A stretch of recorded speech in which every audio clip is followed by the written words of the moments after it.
This is crazy. First off, I gotta thank all of my family, friends for putting up with my crazy idea.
Oh, yeah.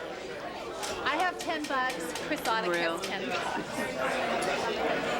It was funny. It was funny.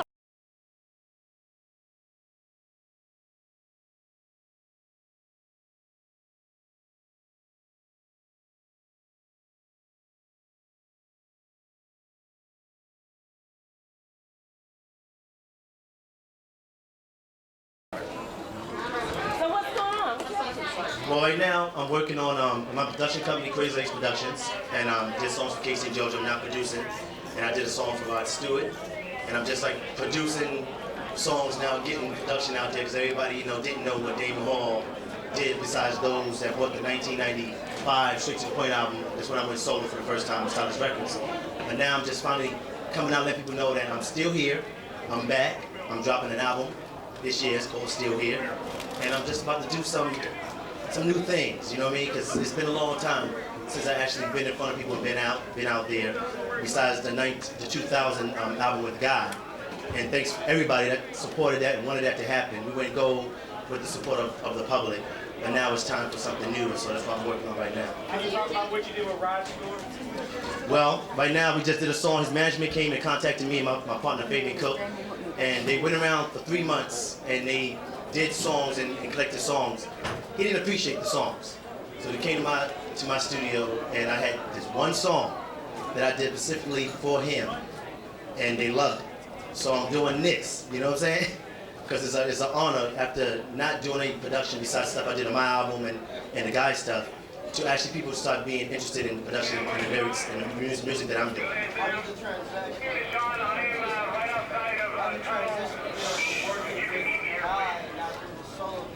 How does it feel to work by yourself now, coming out with you guys? Well, I feel very comfortable because even with the group, we all had individual duties. We all had individual duties inside the group, you know what I'm saying? I was a choreographer and co-producer and designer and all that stuff for the clothes. So I always had my own entity. And it's just been halted because everybody, Teddy and Aaron was the ones in the limelight. Everybody was like, he's a lead singer, he's a producer, and this is Damon Hall, Aaron's brother, which is cool. You know what I'm saying? We all played our roles. So now it feels good because people are now going to realize what Damon Hall can do. Like I said, besides those people that brought the Straight to the Point album, and thank God for them, you know what I'm saying? They know what I did. But now it's time for the world and the rest of America that don't know who Damon Hall is at all to realize who I am and where I come from. One last question. You guys really, you guys sort of set the platform for everybody that came along in the 90s, God was out there and all these groups. So thinking about that, looking into history, looking at how much stuff everybody was able to pick up from you guys, where do you take that now? Where does the music go to now that you've gone into the era? Well, I can only hope that the music that I do can be appreciated like the guy music has been appreciated. Coming from that era, even when we came out in '87, people didn't think our music would hit. Everybody's like, oh, what is this? Then 9 months later, boom, Groove Me hit, and it shocked the world. And now to this day, people are still playing our music songs like Let's Chill, Groove Me, I like it's still being heard. So that's an honor. The music I'm doing now is music from my heart, from my soul. It's a passion. I've always had a passion and love for the music I've done, even when I was with Guy. Now, not being in Guy, still having that foundation, I still have to uphold that music, that greatness of sound that we had. So I'm just doing music from my heart, and it's beautiful music. You're gonna love it. You know what I'm saying? For those that hear the music I do on other people, you're gonna love that too, because it's different than anything you've heard on radio. It's gonna pierce through everything else. Last question. No, I'm actually gonna see him this weekend. I'll see Rob. What's the song? It's called Don't Wanna Look Back. Why did you like the song? Because it's a great song. I'm not trying to say that because I did it, but I really put some time into the song. It's a duet with him and a girl named Natasha, and the song is it's gonna take him to another level. If in fact, you know, he accepts this song, it's gonna take him to another level. This song is different than anything he's ever done, but yet it's still in the realm of his fans can appreciate it. I did two versions, an urban version for us, and a rock pop version for everybody else. You know what I'm saying? This way, because Natasha is a black girl who he adores. And so he's doing a duet with her. And so I had to make sure I make both sides happy. So it's a beautiful song. I'm very honored and happy for the song. Thank you. Thank you. Are there any artists here tonight that you make fun of in your skits on Mad TV? Oh, we slam anybody out there that does anything they're not supposed to do. So next week we got an R. Kelly sketch that we airing. It's off of his take from the Ali soundtrack, I'm the Greatest. It's called I'm the Greatest Statutory Rapist. So, hey, don't say, oh, he put himself out there. It's just our job to make fun of it. But have you actually encountered anyone?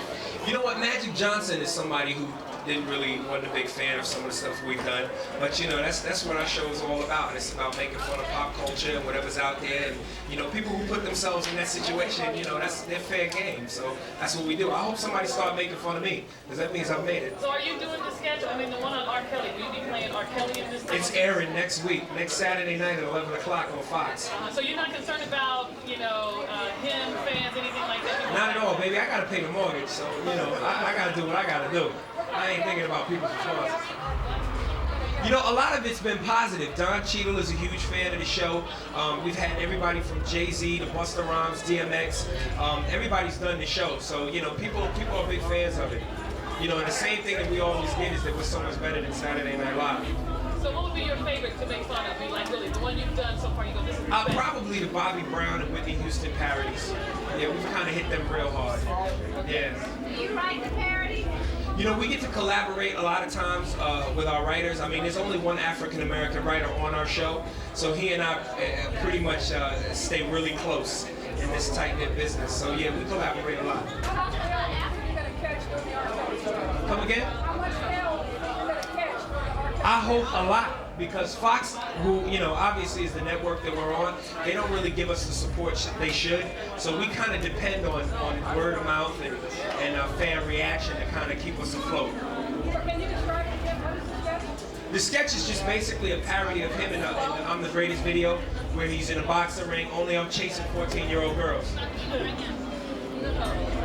You've been candid in the past about views on Saturday Night Live. Saturday Night Live, you thinking run this course. Do you feel that way? Well, you know what? At the same time, you know, people can say that Saturday Night Live isn't as funny as it used to be, and it's not. But at the same time, the show is a legend.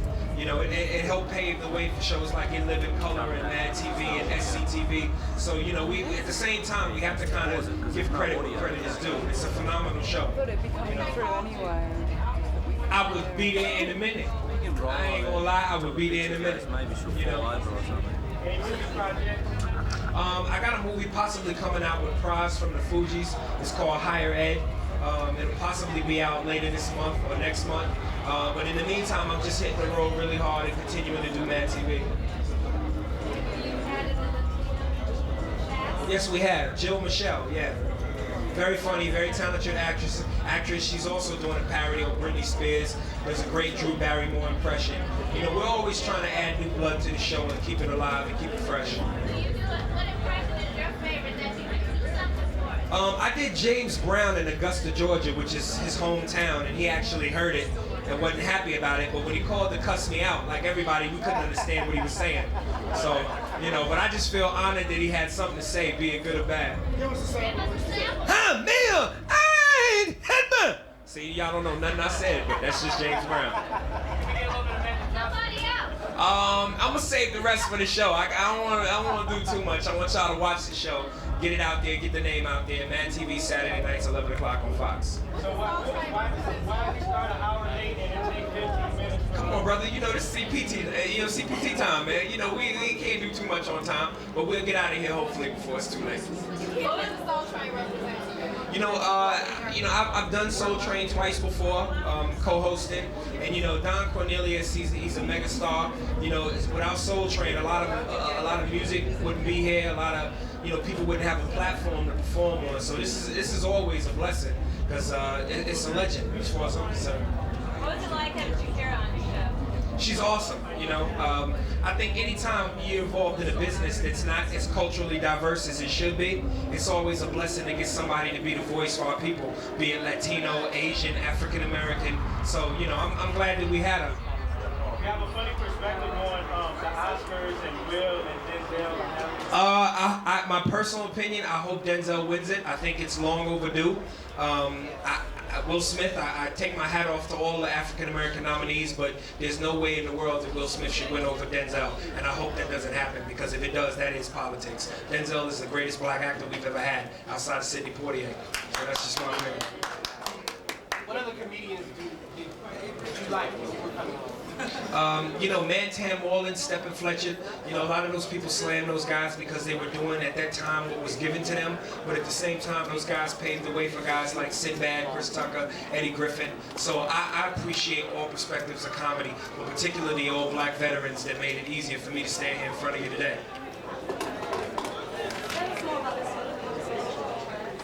It's called Higher Ed. It's basically another Take on Friday. It's about two young guys in college who just, smoke herb all day.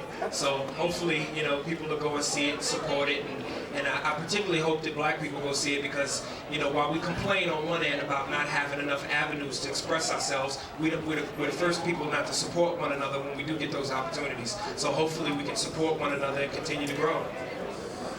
I'm a faithful watcher of old drama. I'm not ashamed to say that. No, baby, don't be ashamed. Are some of the conflicts you have with the cast Joel and featuring Ashanti. No, I don't think anything's ever staged. I think we all go off of impulse, but at the same time, entertainment is entertainment. So, when the camera's on, we always throw a little bit extra on what we would do naturally, but, that's the whole point of show business. Any other questions? Is it all? Yeah, I think that's it for me. All right. Thank you.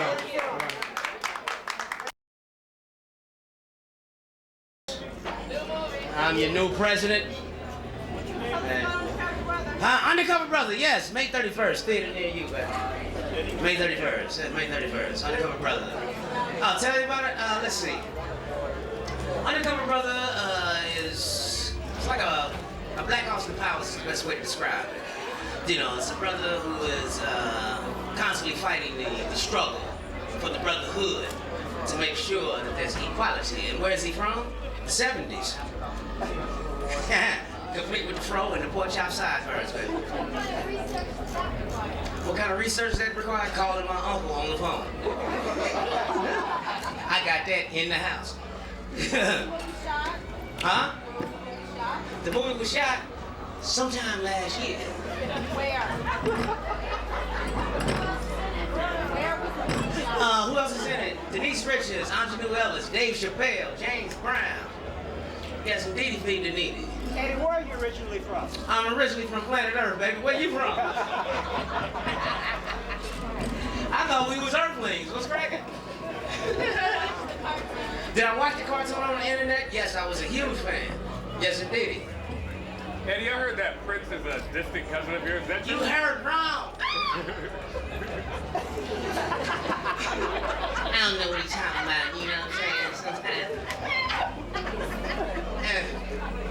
Jump back, kiss myself. Excuse me. Rainbow children. So, any more questions? Baby Mama Drama. Baby's Mama Drama is a movie that I wrote and that executive producing, set up over at Max right now. The casting is me and John Leguizamo. And we're going into production in about 5 weeks. What's that about? I just said, me, John Leguizamo. What's cracking? Eddie. Who else you need to hear? No, what is it about? What's Baby's Mama drama Yeah, about? It's about Baby's Mama drama. No, it's about 3 young men that grew up together in high school, and you know, when you graduate high school, you grow apart. But every year annually, we get together and we catch up on each other's lives. And the one thing we all have in common is that we have a new baby in our lives. So the movie's about the hip-hop generation young male and how we deal with fatherhood for the first time, which hasn't been said. That's some of your favorite music artists. Some of my favorite music artists, Marvin Gaye, Jimi Hendrix, George Clinton, Parliament Funkadelic, Bob Marley, John Lennon, Nappy Roots, Outkast, Alicia Keys, music.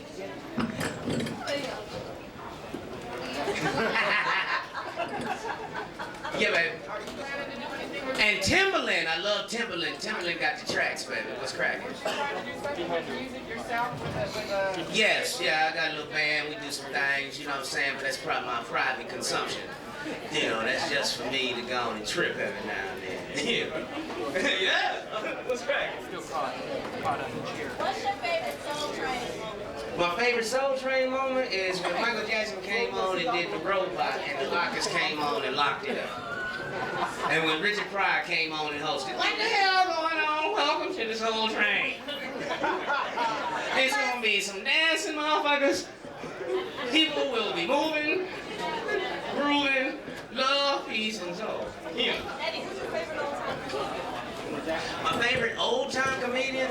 Well, comedy never gets old because I can throw Richard Pryor on later on tonight and still bust the guts. So, you know, that would be rich. Final question, please. We're not going to present the award tonight, but in the mixing of nominees with Sync, how do you feel about Soul Train having it Sync as a nominee? Having it Sync as a nominee? Well, right now, you know what I'm saying, America's finally becoming America. It's supposed to be the melting pot, so I think it's a beautiful thing that we're finally melting, you know, because, you know, there's been some chunks of unmelted stuff in the pot, so we need to turn the fire up a little higher. So I think 9/11 put a bunch of flames on the pot and we're finally melting together. So I think it's a beautiful thing, you know. All right, thank you. Thank you, Lieutenant. Y'all in this joint on some, y'all quiet, dude. Hello? I love you too, baby. You know he do that thing. You know he do that thing. He got all y'all in the club right now. You know, Mr. What's up? What's up, y'all? Okay, y'all look like y'all asleep, dude. Oh, man. Congratulations. Okay, thank you. Oh man, this big right here. You know, I just, you know, won 2 Grammys, but right here, the Michael Jackson Award, this is major, especially for somebody who always wanted to have visual like Michael Jackson, and I always wanted my videos to come across on a, you know, different kind of level like Michael. So to be here receiving this one is words that can't be spoken. You say that you're a religious person. I know you work with Karen Clark Sheard. Yes. Other folks, you talked to me about that. Yes. Tell me your side of that story. You called her? Actually, she signed under the same label as I am, and she knows the same guy that I know, and he put us together and said, you know, and I've always been a Clock Sister fan. First of all, always grew up listening to their music, and you know, gospel is in me. I know I do the 1 Minute Man and the Get Your Freak On records, but my mother used to make me go to church every Sunday, and if I didn't go to church, I won't go in no movies or no parties or nothing after. So religion is, gospel is in me. And Who are some of your favorite gospel artists? my favorite is the Clock Sisters. Always Kim Burrell, gotta say Yolanda Adams, and Mary. Listen, when I spoke with you last at the Grammy Grammys, you had told me, Missy, that you wanted to meet Michael Jackson, but you didn't get the opportunity. So does this mean you're going to get to do so now? He probably mad at me because I got up there and shelled up and I forgot to thank, I forgot to thank Michael Jackson. But you know, I know he know in my heart, and I know I can always page Janet and tell her, you know, thank you for to her to tell her brother thank you. But no, I haven't met him yet, and hopefully this will bring us closer to meeting each other. Okay, my question now, hold on. About you guys, I want to know how you guys met. You tweet and the whole production. Okay, for who don't know, this is Timberland. He's the mastermind behind Missy Elliott, Genuine, Aaliyah, Tweet here. And this is Tweet, who has the song I call Oops, Oh My, and has been #1 for 5 weeks in a row, and #1 on Crossover. So, you know, it's a blessing. I guess they can speak. Were you guys in a group together? I heard something like you guys used to record together, you and Tweet. Tweet was back with me, Genuine, and Tim years ago, and we came from like the same family, but then when we left and went off on our own, we came back to get the foster kid, basically. Alright, you know, something else I want to know, what are you wearing? Who are you wearing tonight, Tweet? What you have on? I'm like, word style is sad. So also, tell me the story about this song, because a lot of people are saying they think it's about masturbation or whatever. What is it about? It's not about that. It's about self-love and appreciation. I used to have be real insecure with myself, and I wrote a song about coming home one day and getting undressed for bed and looking at myself in the mirror and saying, "You are right, regardless of what you're tripping on. Stroke your ego, not nothing else, your personality, and just tell yourself you are right." Okay, good. Well, my version is something else. Her version is something else. Her version, I always say her version is she say appreciating yourself, and I say mine is showing myself appreciation. Have you and Timberland began the healing process? Huh? Have you guys began the healing process? Actually, it's so crazy because the other night I was in the club, like 2 nights ago, Tweet? Oh, like 2 nights ago, I was in a club and her record came on and I just broke down and started crying. I think reality hit me more now than it did at first. I think we were still in shock, but you know, it's kind of harder now for me. I don't know about Tim. I know he, you know, I talk to him sometime. I page him during the day and just be like, you know, how you feel, because some of my days are like really bad. But I think it'll be a while before we heal. You know, this is somebody we're gonna continue to see, that's gonna always live in our hearts. Plus, we see them on TV, we hear their music, you know, much closer than people could imagine. And we always love Aaliyah and always miss her. Timberland, tell us about the new artist on your label, the next Beat Club. Miss Jade. Well, you got, first you got, well, it's like me and Missy have, she has Gold Mine and I have Beat Club, but we kind of maximize everything, all the industry and all what it's about. So what's happening is we got Tweet, which is on Gold Mine, and Miss Jade is next, which is on Beat Club. Right now she's out on tour with Nelly Furtado, so we was gonna bring her, you know, to get the press and everything. And then, you know, we got a lot of other artists, but we just take it one step at a time. Right now the focus is on Tweet and Miss Jade. So that's a lot of other artists we got, but we just kind of keep it hush, hush. Same thing I kept with Bubba Spark. We'll be here again. Last question, please. With a man's job, what role models have you had over time, especially women in music? Angela Winbush, she was a producer, you know, and an artist. Queen Latifah, I think, did it all. You know, a lot of people probably don't realize how much she's done, but she's done the artist, the acting, the management, the big management company to the record label. So that's somebody that I most definitely look up to. And if I had to follow a road of you know, being successful, she's one of them. Next is my album, which I got a record called Do Si Do, Swing Your Partner. So it's gonna be a record that everybody going, it's gonna be a little dance step everybody gonna do. It's gonna be like the next electric slide or something, but I'm working on my album. Of course, Timberland is producing everything as always, so.